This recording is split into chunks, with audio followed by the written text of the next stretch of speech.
In this video, you're going to be shown the right way for setting up a record track in Logic. So Logic has loaded. I'm just going to go File, New. And when I do that, this square box comes available, and we can choose the type of track that we want to create. So we're going to be dealing with audio, so you're going to be recording a real instrument. So we just highlight the one that's here, and we can see there's other boxes around here. This is the input that you can choose for your audio interface. There's quite a few there to choose from. This is your output, so basically stereo, left and right output 1 and 2, which will go to your speakers. So we create that, and now we've created this track, and now it's a very important thing we have to do. We have to save the arrangement as something. So we go File, Save As, and name it something. So I'm going to name it Record Input Tutorial. So that makes a space on the hard drive where all your audio is now going to be saved. If you don't do that, it could save your audio anywhere, so you can lose audio. So it's really important that you create this project folder for everything to be saved into. Okay, so let's check the inputs and the outputs. Here's our input. Click and hold, and we've got input 1 to 20 in my case, and we're just going to use input 1, but you could use any of these depending on what system you have. And then we look down to the output here, click and hold, and we've got output, stereo output. That's what we want. We want the stereo output that will go to our speakers. So that's that. So the signal chain in this case, we're going to be recording a bass guitar, and the signal chain will go bass guitar with a jack lead, and we're going to use that jack lead. We're going to go straight into the audio interface, into the front of the audio interface. It's the simplest way, and from the audio interface there's a data cable, normally a USB cable, which will be connected to your computer. So your audio interface will convert the audio signal input into a digital code, into digital audio, noughts and ones essentially, which will be sent to the computer and recorded in your sequencer. And when you play it back, the same situation is reversed. So basically the digital signal comes from the sequencer to the audio interface, is then converted back into analog, which is then fed to your speakers that you can hear. So that's the basic signal chain.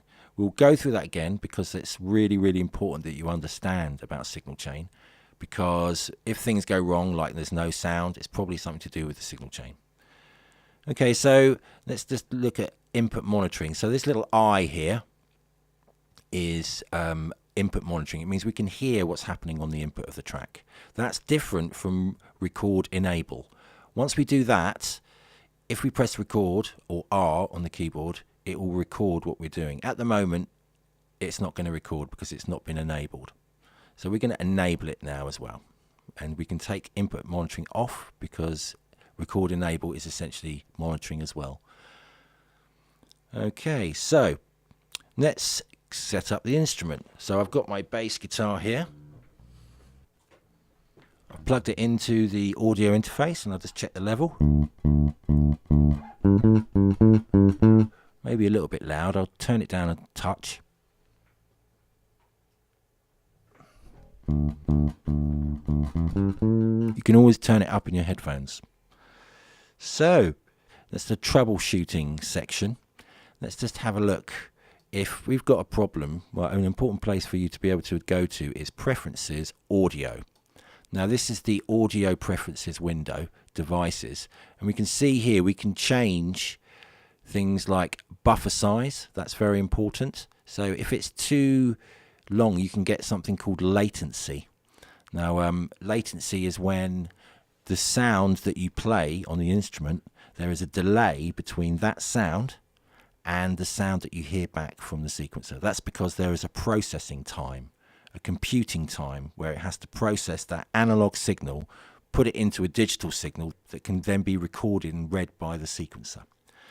So this will give you a lot of problems if you don't know what's going on, and there's a quick fix. You can either put this buffer size down as low as you can, even though that can cause problems as well, or you can go to record and enter low latency mode. Now what that means is whatever track you are highlighted what you were recording on will be prioritized. So the processing for that will happen before anything else. Okay, so that is latency. Right, so let's start to record. Now we can either press the button here or we can press R on the keyboard. We've got to click, so I'll just play a bit.